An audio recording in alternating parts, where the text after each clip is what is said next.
السلام عليكم ورحمة الله وبركاته. الحمد لله الذي قال ما خلقت الجن والإنس إلا ليعبدون.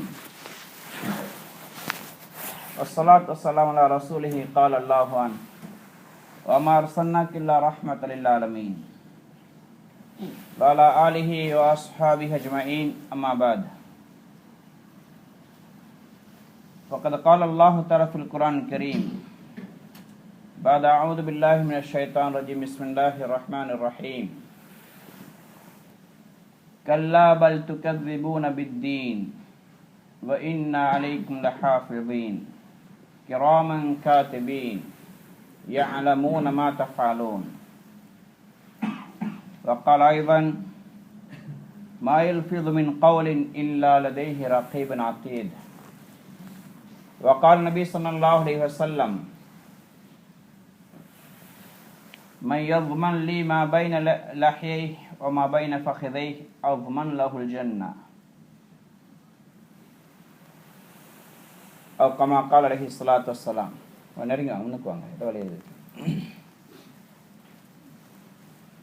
கண்ணியமிக்க சகோதரர்களே, பெரியார்களே, அல்லாஹு தாலா அடியார்களுக்கு செய்த மிகப்பெரிய ஒரு நியமத்துகள் ஒன்றுதான்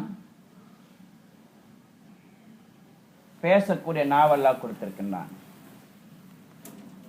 நாவு மிகப்பெரிய ஒரு நியமத். அல்லாஹு தாலாவை கேட்கிறான், அலம் நஜ்அலஹு ஐனைன் வலிசானம் வஷஃபத்தைன் வஹதைனாஹு நஜ்தைன். என்ன மனிதர்களுக்கு மனிதனுக்கு 2 கண்களை கொடுக்கவில்லையா? 2 கண்கள் மிகப்பெரிய நியமத்துகள். கண் இல்லாதவங்களுக்கு தான் தெரியும் கண்ணுடைய அருமை, பார்வையுடைய பெருமதி. பார்வை இல்லாதவங்கள்ட்ட கேட்டால் தெரியும். பார்க்கக்கூடிய 2 கண்களை கொடுத்திருக்கின்றோம். வலிசானன் ஒரு நாவையும் கொடுத்திருக்கின்றோம். வஷஃபத்தைன் 2 உதடுகள். வஹதைனாஹு நஜ்தைன் அடுத்தது மனிதனுக்கு 2 பாதைகளையும் காட்டி கொடுத்திருக்கிறோம்.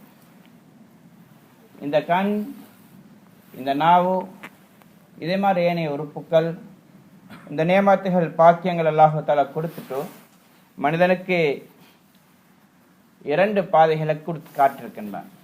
ஒன்று அவன் விரும்புகிற பிரகாரம் அந்த நாவை, அந்த கண்ணை, இது மாதிரி உறுப்புக்களை பாவமான காரியங்களை பயன்படுத்துறது. இன்னொன்று அல்லாஹ் விரும்பக்கூடிய மார்க்கம் சொன்ன பிரகாரம் பயன்படுத்துறது. இந்த 2 பாதைகள் நல்லா காட்டி கொடுத்திருக்கின்றான். நாவோ ஒரு மனிதனுடைய உள்ளத்தில் இருக்கக்கூடியதை விவரிக்கக்கூடிய, வெளியாக்கக்கூடிய ஒரு பொருள். உள்ளம் சொல்லாங்க கல் குதூர் தக்லீஃப் மா ஃபீஹா. உள்ளங்கள் இருக்கின்றது, அது கொதிக்கக்கூடிய சட்டி மாதிரி, பானைகள் மாதிரி. வலிசான் மிக்ரஃபா.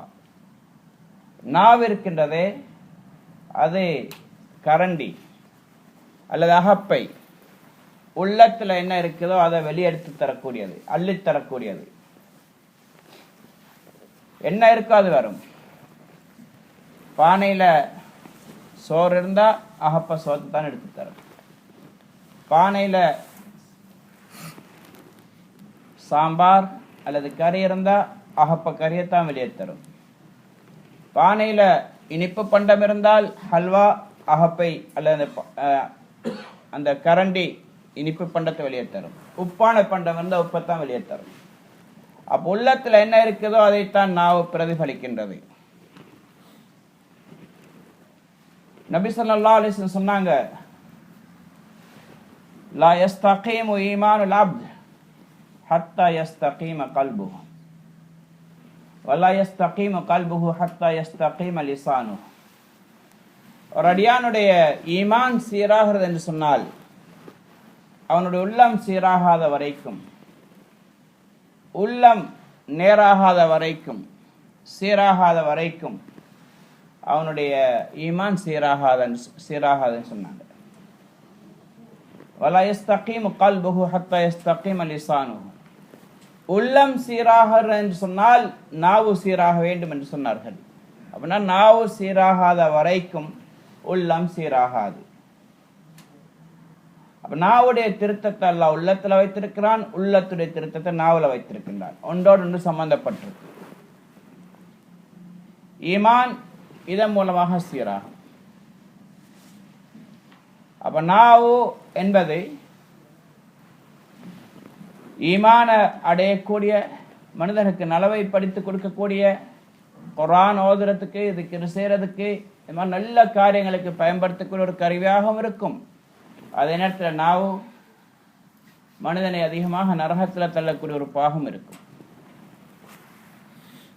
ஹதீஸ்ல நபி ஸல்லல்லாஹு அலைஹி வஸல்லம் கேட்கப்பட்ட பொழுது, எது அதிகமாக மனிதன் அக்ஸர் மா யுத்கிலுன் நாஸல் ஜன்னா, மக்கள் அதிகமாக சொர்க்கத்தில் நுழைவிக்கக்கூடிய எது என்று கேட்கப்பட்ட நேரம் சொன்னாங்க, தக்வல்லாஹ் வ ஹுஸ்னுல் ஹுல்க், அல்லாஹ்வுடைய அச்சம் தக்வாவும் ஹுஸ்னுல் ஹுல்க் நற்குணமும் என்று சொன்னாங்க. இது ரெண்டும் காரணமாக மனிதர்கள் அதிகமாக சொர்க்கம் செல்வார்கள். இது மாதிரி மா அக்ஸர் மா யுத்கிலுன் நாஸன் நார், மக்களை அதிகமாக நரகத்தில் நுழைவிக்கக்கூடியது எது என்று கேட்ட நேரம் என்ன சொன்னாங்க, அலஜுஃபான், இரண்டு ஓட்டைகள், இரண்டு ஓட்டைகள் சொன்னாங்க. அல்ஃபம் வல் ஃபர்ஜ், மர்மஸ்தானமும் நாவும் என்று சொன்னாங்க. வாய், முதல்ல வாயை சொன்னாங்க, அதுக்கு பிறகு மர்மஸ்தானம். இது இரண்டும் காரணமாக மனிதர்கள் அதிகமாக நரகம் செல்வார்கள். நீண்ட ஹதீஸ், முஆத் இப்னு ஜபல் ரலியல்லாஹு தஆலா அன்ஹு அவங்களுக்கு நபி ஸல்லல்லாஹு அலைஹி வஸல்லம் உபதேசங்கள் செஞ்சாங்க. அதுக்கு பிறகு எல்லாத்திலையும் முக்கியமான விஷயம் என்னன்னு சொல்லிட்டு சொன்னாங்க, குஃப அன்க ஹாதா, நாவை பிடிச்சு சொன்னாங்க, இதை நீ பாதுகாத்துக்கொள், இதை கட்டுப்படுத்திக்கொள்ளு சொன்னாங்க. அப்போ முஆத் இப்னு ஜபல் ரலியல்லாஹு தஆலா கேட்டாங்க, இன்னா லா முஆஹதூன பிமா நதகல்லமு பிஹி யா ரசூலல்லாஹ், நாங்கள் பேசக்கூடிய விஷயங்களை கொண்டு எங்களுக்கு குற்றம் பிடிக்கப்படுமா, அல்லாஹ் கோவப்படுவானா, தண்டிப்பானான்னு கேட்டு சொன்னாங்க.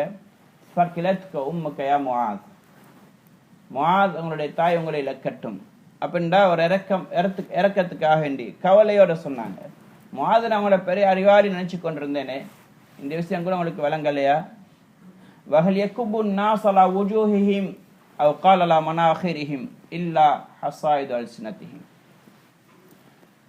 வஹல் யகுபு الناس على وجوههم النار, என்ன மக்களை நரகத்துல முகங்குப்புற தள்ளக்கூடியது அவங்களுடைய நாவுடைய அறுவடையை தவிர வேற என்ன இருக்குன்னு கேட்டாங்க. அப்படின்டா மனிதர்களை முகங்குப்புற அதிகமாக நரகத்துல தள்ளக்கூடியது நாவுடைய அறுவடை என்று சொன்னார்கள். நாவுடைய பேச்சு, பேச்சின் காரணமாக, नाविन कारणமாக மனிதர்கள் அதிகமாக நரகம் செல்வார்கள். मोहतरम हज़रात, अल्लाह पाक ने इंसान को जितनी नेमतों से नवाजा है, इन नेमतों में एक बहुत अहम नेमत ज़ुबान भी है। ज़ुबान से बात करने की ताकत ये अल्लाह की तरफ से दी हुई बहुत बड़ी नेमत है। अल्लाह पाक खुद फरमाता है, अलम नजअल लहु ऐनैन व लिसान व शफतैन व हदैनाहु नजदैन, क्या मैं इंसान को दो आंखें नहीं दिया, वलिसान एक जुबान और दो होंठे दिया हूँ। नेमत के तौर पर अल्लाह पाक कहता है, वहदैनाहु नजदैन, और इन नेमतों को देख के मैंने दो रास्ते उसको दिखाया है। सिर्फ यह नेमत नहीं है बल्कि दुनिया की सारी नेमतों के जरिए अल्लाह पाक ने दो रास्ता दिखाया है। एक रास्ता इन नेमतों के जरिए अल्लाह की खुशनुदी हासिल करना, अल्लाह के हुक्म पर नबी पाक सल्लल्लाहु अलैहि वसल्लम के बताए हुए तरीके पर नेमतों के इस्तेमाल करना, एक रास्ता। और दूसरा रास्ता मनशाही, ख्वाहिशात की, अपनी मर्जी पर, अहकामात की छोड़ के, नबी के तरीके की छोड़ के अपने ख्वाहिशात पर इसके इस्तेमाल करना। ये दो रास्ते अल्लाह ने इंसान को दिखाया है। जो अल्लाह के बताए हुए रास्ते पर जुबान को, आंख को और बाकी नेमतों के इस्तेमाल करेगा वो कामयाब है। जिसने अपनी ख्वाहिशात पर, अपनी बनाई हुई मनगढ़ तरीकों पर इस्तेमाल करेगा वो खसारे में है। आंख बहुत बड़ी नेमत है, बीनाई बहुत बड़ी नेमत है, وہ اس سے پوچھا جائے جس کو بینائی کی نعمت سے محروم ہو، وہ بتائے گا۔ اور بولائی اور بات کرنے کی طاقت، زبان اتنی بڑی نعمت ہے، اس کی بھی ہم اس شخص سے پوچھا جائے تو وہ تو خود بتا نہیں سکتا، لیکن اگر دکھا کے لکھ کے دکھائیں گے تو پتہ چلے گا یہ کتنی بڑی نعمت ہے۔ انسان کی دل کی باتوں کا مظہر ہے زبان، وہی ظاہر کرتا ہے، وہی بتاتا ہے اپنے دل کی باتوں کو۔ اس لیے حدیث میں آیا ہے کہ دل ہانڈی ہے، پتیلا ہے، زبان اس سے نکال کے دینے والی چمچہ ہے۔ جو ہتھیلی میں ہوگا، جو پتیلا میں ہوگا، ہانڈی میں ہوگا، اسی کو وہ چمچ نکال کے دے گا۔ اگر اس کے اندر چاول ہیں، چاول چمچ نکال کے دے گا۔ ہانڈی کے اندر اگر سالان ہے، سالان کو نکال کے دے گا۔ اگر حلوہ ہے تو حلوہ کو نکال کے دے گا۔ اگر نمکین کوئی چیز پڑی ہے اس کو نکال کے دے گا۔ انسان کے دل کے اندر کیا بات ہے اس کو زبان دیتا ہے۔ اس لیے انسان کے دل کی کیفیت کا ترجمان ہے زبان۔ تو زبان یا تو جنت کما کے دے گا یا تو جہنم۔ اس لیے زبان دل کی بات بتانے والی ہے۔ اللہ کے نبی صلی اللہ علیہ وسلم فرمایا لا یستقیم ایمان العبد حتی یستقیم قلبہ، جب تک انسان کا، عبد کا، غلام کا، بندے کا دل صحیح نہیں ہوگا اس وقت تک اس کا ایمان بھی صحیح نہیں ہوگا۔ ایمان صحیح نہیں ہوگا جب تک دل صحیح نہ ہو۔ آگے فرمایا ولا یستقیم قلبہ حتی یستقیم لسانہ، جب تک اس کا لسان، زبان سیدھا نہ ہو اس وقت تک اس کا دل بھی سیدھا نہیں ہوگا۔ جس کا زبان ٹیڑھا ہے اس کا دل بھی ٹیڑھا ہو جاتا ہے، جس کا زبان غلط ہے اس کا دل بھی غلط ہو جاتا ہے۔ اس لیے دل کو سیدھا کرنے کے لیے ایمان، اپنی زبان کو سیدھا کرنا ضروری، اس کے ذریعے ایمان سیدھا ہو جاتا ہے۔ اس لیے زبان کی حفاظت بہت ضروری۔ اس زبان کے ذریعے انسان جنت بھی کما سکتا ہے، جہنم بھی، بلکہ انسان اکثر جہنم میں جانے کا سبب بھی زبان ہوتی ہے۔ تو اللہ کے نبی سے پوچھا گیا اکثر ما یدخل الناس الجنہ، کون سی چیز ہیں جو انسان کو زیادہ جنت میں داخل کرتی ہیں؟ تو فرمایا تقوی اللہ و حسن الخلق، اللہ کی تقوی پر عمل کرنا، اللہ سے ڈرنا اور بہترین اخلاق، یہ دو چیزیں۔ اور جب پوچھا گیا اکثر ما یدخل الناس النار، لوگوں کو جہنم میں زیادہ داخل کرنے والی چیز کون ہے؟ تو فرمایا الجوفان، دو سوراخ ہے، ایک الفم، دوسرا الفرج، یعنی منہ اور شرمگاہ، یہ دو سوراخ ہے۔ پہلے منہ کو اللہ کے نبی صلی اللہ علیہ وسلم نے استعمال فرمایا، منہ کو بتایا، یعنی شرمگاہ سے زیادہ انسان کو جہنم میں داخل کرنے والی چیز زبان ہوتی ہے، زبان کے ذریعے زیادہ۔ اس لیے اللہ کے نبی صلی اللہ علیہ وسلم جو فرمایا المسلم من سلم المسلمون من لسانہ و یدہ، سچا مسلمان، اصل مسلمان وہ ہے جس کے ہاتھ سے اور جس کی زبان سے اور اس کے ہاتھ سے سارے دوسرے مسلمان سلامت کے ساتھ رہیں۔ اگر اس کی زبان سے، اس کے ہاتھ سے دوسرے مسلمان پریشان ہیں، تکلیف میں ہیں، تو وہ سچا مسلمان نہیں ہے۔ یہاں پر اللہ کے نبی نے ہاتھ پیر سے پہلے زبان کو استعمال کیا، کیوں؟ زیادہ زبان کے ذریعے انسان دوسروں کو تکلیف دیتا ہے۔ ہاتھ سے اگر کسی کو تکلیف دینا ہے وہ سامنا ہونا چاہیے جس کی تکلیف دی جاتی ہے، جس کو ستائی جاتی ہے، لیکن زبان کے لیے انسان مخاطب جس پر تکلیف دی جاتی ہے وہ سامنا ہونا ضروری نہیں ہے۔ ادھر رہ کے امریکہ میں رہنے والے کو گالی دے سکتا ہے، پاکستان میں رہنے والے کو گالی دے سکتا ہے، افریقہ میں رہنے والے کو گالی دے سکتا ہے، لیکن मारने के लिए तो सामना होना चाहिए। जुबान कहीं भी रहने वाले को सता सकती है, और जुबान की जो तासीर, जो जख्मी, वो हाथ से या दूसरे हथियारों के तासीर से ज्यादा है। इसलिए एक हकीम ने कहा कि जराहातुस सिनान लहल थियामु वला यल्तामु मा जरहल लिसान। जो जख्मियां हथियारों से होती हैं, दी जाती हैं, वो सही हो जाता है, वो एक दिन वो सीधा हो जाएगा, उसके असरात ख़त्म हो सकता है। लेकिन जो मांद, जो जख्मी, जो तकलीफ जुबान के ज़रिए दी जाती हैं, वो बहुत कम है उसके असर का ख़त्म होना। हाथ से मारा था, हथियार से मारा, एक दिन वो भूल जाएगा, वो निशानी ख़त्म हो जाएगी।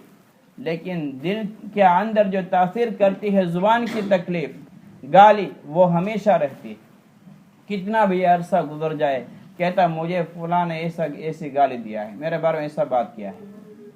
கண்ணிமிக்க சகோதர பெரியார்களே, அப்ப நாவு இருக்கிறதே, இது மனிதனை நரகத்தில் அனுப்பக்கூடிய 2 உறுப்புகள்ல முக்கியமானது. மர்மஸ்தானம், அடுத்த நாவு. இருந்தாலும் நபி ஸல்லல்லாஹு அலைஹி வஸல்லம் முதல்ல நாவை சொன்னாங்க, வாயை சொன்னார்கள், நாவை சொன்னார்கள். ஏன் காரணம்? நாவினால மனிதன் அதிகமாக மனிதர்களுக்கு சிரமம் கொடுக்கின்றான். இன்னொரு ஹதீஸ்ல நபி ஸல்லல்லாஹு அலைஹி வஸல்லம் சொன்னாங்க, முஸ்லிமன் சலிமன் முஸ்லிமூன மின் லிசானிஹி வ யதிஹி. முஸ்லிம் என்று சொன்னால் யார்? யாருடைய நாவை விட்டும் யாருடைய கையை விட்டும் ஏனைய முஸ்லிம்கள் நிம்மதியாக இருக்கின்றார்களோ, பாதுகாப்பாக இருக்கின்றார்களோ, அவர்தான் உண்மையான முஸ்லிம். இப்ப இங்கே நபி ஸல்லல்லாஹு அலைஹி வஸல்லம் மன் சலிமல் முஸ்லிமூன மின் லிசானிஹி, முதல்ல நாவை சொன்னார்கள். அதுக்கு பிறகு வயதிஹி, கையை சொன்னார்கள். கைனா கால், கை, எல்லா உறுப்புகள் தான். அப்ப நாவை ஏன் முற்படுத்தினார்கள் என்றால், நாவினால் ஏற்படக்கூடிய சிரமம் அதிகமானதை, அடுத்த பயங்கரமானதை, நாவினால் ஏற்படக்கூடிய காயம் ஆறாதது. அது மட்டுமல்ல, கையால் ஒருத்தருக்கு அடிக்கிறான், அவர் முன்னால் இருக்க வேண்டும், பக்கத்தில் இருக்க வேண்டும், அப்பதான் அவருக்கு அடிக்கலாம். கையால் ஏதாவது ஆபத்து உண்டாக்கலாம், காலால் ஆபத்து உண்டாக்கலாம், நோயினை செய்யலாம். ஆனால் நாவுக்கோ, நாவினால நோவினை கொடுக்கிறதுக்காக நான் மனிதன் முன்னால் இருக்க வேண்டிய அவசியம் கிடையாது. இங்கிருந்து கொண்டு அமெரிக்காவில் இருக்கிறவனுக்கு ஏசலாம், ஸ்ரீலங்காவில் இருக்கிறவருக்கு ஏசலாம், ஆப்பிரிக்காவில் இருக்கிறவருக்கு ஏசலாம், அரபியலுக்கு ஏசலாம், அஜமிகளுக்கு ஏசலாம். நாவினால யாரையும் துன்புறுத்தலாம். அதனால நாவினால் ஏற்படக்கூடிய ஆபத்து பயங்கரமானது, அது பாதிப்பு கூட. அதனால் ஏற்படக்கூடிய தாக்கம் அதிகமானது. அதனால தான் அரபிய ஒரு ஹக்கீம், ஒரு ஞானவான் சொல்கிறார், ஜரஹாத்து சினானி லஹல் தியாமு வலா யல்தாமு மா ஜரஹல் லிசானு. ஆயுதங்களால் ஏற்படக்கூடிய காயம் இருக்கின்றதே, வடு, அது ஒரு நாள் ஆறிடும். ஆனால் நாவினால் ஏற்பட்ட வடு அது ஆறாது. தீயால் சுட்ட வடு ஆறும், ஆனால் ஆறாது நாவினால் சுட்ட வடு. நாவினால் ஏற்படக்கூடிய தாக்கம் இருக்கிற மனிதன் மறக்க மாட்டான். கத்தியால வெட்டினான், நீண்ட காலம் போக்கில் அந்த அடையாளம் இல்லாமல் ஆகிடும். ஆனா நாவினால ஏற்பட்ட காயம் இருக்கிறது, எத்தனை வருடமானாலும் மனிதன் மறக்க மாட்டான். உள்ளத்தில் அது தாக்கத்தை உண்டாக்கும். ஏன்? காயங்களால, உறுப்புகளால அல்லது ஆயுதங்களால் ஏற்படக்கூடிய தாக்கம் இருக்க உடலுடைய மேல் பகுதியில் தான் ஏற்படும். நாவினால் ஏற்படக்கூடிய தாக்கம் இருக்கிறது உள்ளத்தில் ஏற்படும். அதனால உள்ளத்தில் ஏற்படக்கூடிய தாக்கம் ஆறுறதுக்கு காலம் இருக்கு, அல்லது ஆறவே ஆறாது. அதனால நாவை பாதுகாக்கிறது மிகப்பெரிய கட்டாயம். நபி ஸல்லல்லாஹு அலைஹி வஸல்லம் சொன்னார்கள், மையதுமன் லீ மா பைன லஹ்யைஹி வ மா பைன ஃபഖிதைஹி அஸ்மன் லஹுல் ஜன்னah. யார் எனக்கு 2 உறுப்புகளை பொறுப்பெடுக்கிறார்களோ, நான் அதை பாதுகாத்து சரியாக பயன்படுத்திட்டு வருவேன் என்று கேரண்டி யார் கொடுக்குறாங்களோ, நான் அவனுக்கு சொர்க்கத்தை கேரண்டி கொடுக்குறேன்னு சொன்னாங்க. நாங்கள் என்ன கேரண்டி கொடுக்கணும்? 2 தாடைக்கு மத்தியில் இருக்கக்கூடிய உறுப்பையும் 2 தொடைக்கு மத்தியில் இருக்கக்கூடிய உறுப்பையும் பாதுகாக்க வேண்டும். 2 தாடைக்கு மத்தியில் உள்ளது நாவு, 2 தொடைக்கு மத்தியில் உள்ளது மர்மஸ்தானம். இந்த 2 உறுப்புகளை யார் நான் பாதுகாத்துட்டு வருவேன் என்று பொறுப்பெடுத்து நிறைவேற்றுறாங்களோ அவங்களுக்கு சொர்க்கத்தை வாங்கி கொடுக்கிறது என்னுடைய பொறுப்பு, நபி ஸல்லல்லாஹு அலைஹி வஸல்லம் சொன்னாங்க. அந்த அளவுக்கு ஒரு முக்கியமான ஒரு காரியம்தான் நாவை பாதுகாக்க. இங்கே நாவத்தை முற்படுத்தினாங்க. நபி ஸல்லல்லாஹு அலைஹி வஸல்லம் ஹதீஸ்ல கேட்டாங்களா, உனபிக்கும் பி ஐஸரில் இபாதா வ அஹ்வனிஹா அலல் பதன், நான் உங்களுக்கு இபாதத்துகள்ல லேசான ஒரு இபாதத்தை சொல்லி தரட்டுமா? உடம்புக்கு லேசானது, சேரதுக்கு லேசியான கூலி பெருசி. அது என்ன? சஹாபாக்கள் பலா யா ரசூலல்லாஹ் சொல்லித்தாங்க. சொன்னாங்க, ஹுஸ்னுல் ஹுல்க் வ ஸம்த், அஸம்த் வ ஹுஸ்னுல் ஹுல்க், மௌனமாக இருக்கிறதை, நாவை பாதுகாத்துக் கொள்வதை, அடுத்து நற்குணம்னு சொன்னாங்க. இரண்டும் சிறந்த அமல்கள். ஒரு ஆராபி வந்தார், ஒரு கிராமவாசி வந்து சொன்னா, துல்லன் அலா அமலின் இதை அமிழ்த்து தகல் துஜன்னா, ரசூலுல்லாஹ் எனக்கு ஒரு அமலை சொல்லித்தாங்க, நான் அந்த அமலை செஞ்சா நான் சொர்க்க நுழைவேன். நபி ஸல்லல்லாஹு அலைஹி வஸல்லம் சொன்னாங்க, 4 விஷயங்களை சொன்னாங்க. ஒன்று, நீங்க என்ன செய்யுங்க, அத்திமில் ஜாய் வஸ்கில் பமான் வஅமுர் பில் மாரூஃப் வன்ஹா அனில் முன்கர். 4 காரியங்களை சொன்னாங்க. பசித்தவருக்கு உணவளியுங்கள், தாகித்தவருக்கு பானம் கொடுங்கள், அருந்த தண்ணீர் கொடுங்கள், நன்மையே உங்கள் தீமை தருங்கள். இந்த 4 காரியத்தை செய்யுங்க. அது உங்களுக்கு செய்ய கஷ்டமா? எல்லாத்தையும் சேர்த்துக்கு ஒரு காரியம் இருக்குது, அதான் நாவை பாதுகாத்துக் கொள்ளுன்னு சொன்னாங்க. குஃபா அன்கஹாதா, இந்த நாவை பாதுகாத்துக் கொள்ளுன்னு சொன்னாங்க. இதனை பாதுகாத்து கொண்டு என்றால் உணவளித்த, தாகத்துக்கு தண்ணீர் கொடுத்த, நன்மை ஏவின, தீமையை தடுத்த எல்லா நன்மையும் கிடைச்சிடும், எல்லா தன்மையும் கிடைச்சிடும். நாவை பாதுகாத்து கொள்ளல, நீ எவ்வளவு சாப்பாடு கொடுத்தாலும், எவ்வளவு தானம் அளித்தாலும், எவ்வளவு தண்ணி கொடுத்தாலும், எவ்வளவு நல்லா செஞ்சாலும் எதுவுமே ஏற்றுக்கொள்ளப்பட மாட்டாது. ஏன்?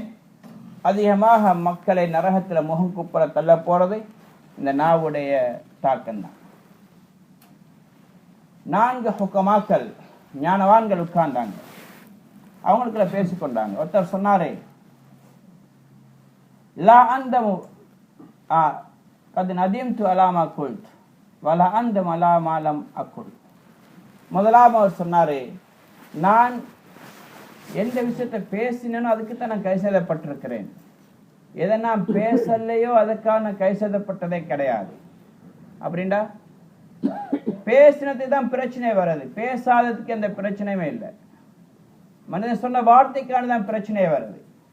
ஆனா சொல்லுவாங்க அல் கலிமத்து அசீருக், ஒரு வார்த்தை இருக்குது, அது உன்னுடைய கைதி. வைதா கல்லம் தஹு வ அன்த அசீருஹா, நீ அதை பேசிட்டேன்னு சொன்னா நீ அதனுடைய கைதியாக மாறிடுவாய். பேசாத வரைக்கும் அது உன்னுடைய அடிமை, பேசிட்டா நீ அதனுடைய அடிமையாக மாறுவாய். அதனால நபி ஸல்லல்லாஹு அலைஹி வஸல்லம் சொன்னாங்க, இதா அஸ்பஹ இப்னு ஆதம் ஃபைன்னல் ஜவாரிஹ குல்லுஹு துகஃபிரு. எல்லா உறுப்புகள் அதிகாலை ஆகும் பொழுது, காலையிலே மனிதன் காலையில் எழும்பும் பொழுது அவனுடைய எல்லா உறுப்புகளும் அந்த மற்ற நாவை பார்த்து கெஞ்சுது, பணிஞ்சு போகுது. நாவை பார்த்து சொல்ல ஃபதகூல் இதஸ்தகம்த இஸ்தகம்னா வஜஜ்த இஅஜஜ்னா, நீ நேராக இருந்தால் நாங்கள் எல்லாம் நேராக சலாமத்தாக இருப்போம், பாதுகாப்பாக இருப்போம். நீ கோணலாகிட்டா எங்களுக்கெல்லாம் ஆபத்து. அதனால நீ இன்றைக்கு எப்படியா சீரா இருந்தரே, மோசமா பேசுறாதே. ஒருத்தனுக்கு மடையன், முட்டாள், நாய், பன்றின்னு ஏசிட்டாண்டா அடி விழுறது நாவுக்கல்லம் கன்னத்துல விழும். காலை உடைப்பேன்னு சொல்லுவான், கையை உடைப்பேன்னு சொல்லுவான், புரடியில போடுவேன்னு சொல்லுவான். அடி விழுற நாவுக்கல்ல, ஏனி உறுப்புக்களுக்கு. அதனால உறுப்புக்கள் கெஞ்சுது, நீ எனக்கு அடி வாங்கி தராமரி, நீ சரியா இருந்தா நாங்க சலாமத்தா இருப்போம், நீ மோசமாகிட்டா அடி எங்களுக்கு தான் விழும். அப்ப அதனால நாவை பாதுகாக்கிறதை, பேசக்கூடிய வார்த்தை, அதை தளிரது எல்லாத்தையும் சொல்லுவாங்க, ஒரு வார்த்தையை பேசுறதுக்கு முன்னாடி அது எனக்கு அடிமை, நான் பேசிட்டேன் அதுக்கு நான் அடிமையாக ஆகுவேன். மூமினுடைய பேச்சு இருக்கே, அது அவனுடைய உள்ளத்துக்கு பின்னால் இருக்கும். முனாஃபிக்குடைய அல்லது பாவியுடைய பேச்சு அவனுடைய உள்ளத்துக்கு முன்னால் இருக்கும். முஃமின் ஒரு பேசுறதுக்கு முன்னாடி அதை யோசிச்சு ஆராய்ந்து, இதன் சரிதானா, பேசுறது பிரயோஜனமா, நன்மையான காரியமாண்டு யோசிச்சு முன்வைப்பார். பாவியானவர் அல்லது முனாஃபிக் பேசிட்டு தான் யோசிப்பான், நான் சொன்னது சரிதானோ தெரியாது, இல்லை பிள்ளையோ தெரியாது, நான் இப்படி சொல்லியிருக்க கூடாதோ தெரியாது.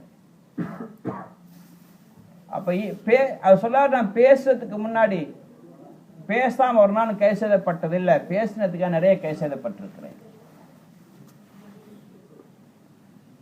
ஒவ்வொரு விஷயத்தையும் யோசிச்சு پیش نبی صلی اللہ علیہ وسلم من کان یؤمن باللہ والیوم الاخر فلیقل خیرا او لیصمت.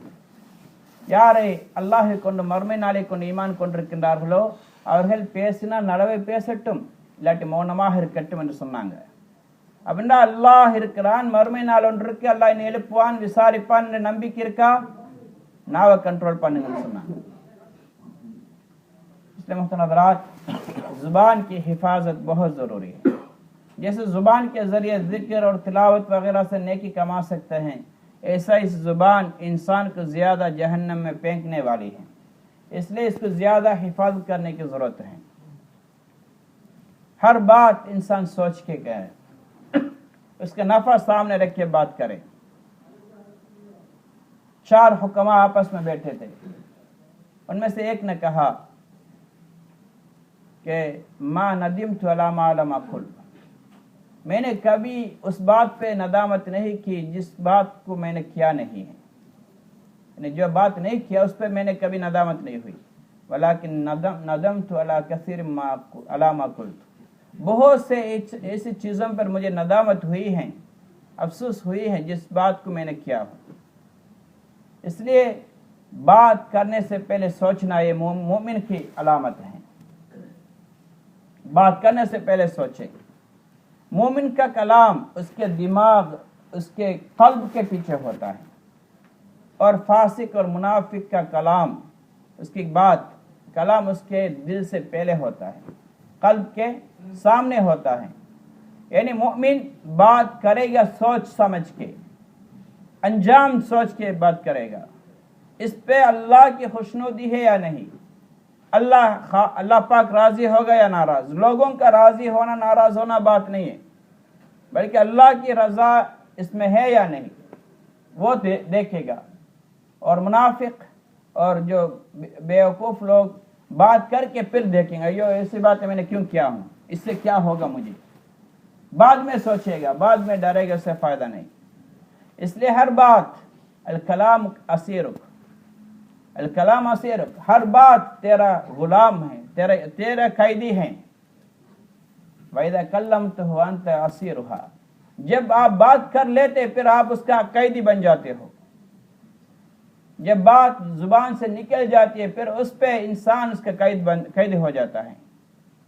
अली रज़ी अल्लाह तआला ने फरमाया, हर बात इंसान, मेरी हर बात मेरा गुलाम है जब तक मैं इसको निकालूं नहीं. जब उसको जुबान से मैं निकाल देता फिर मैं इसका गुलाम बन जाता हूँ.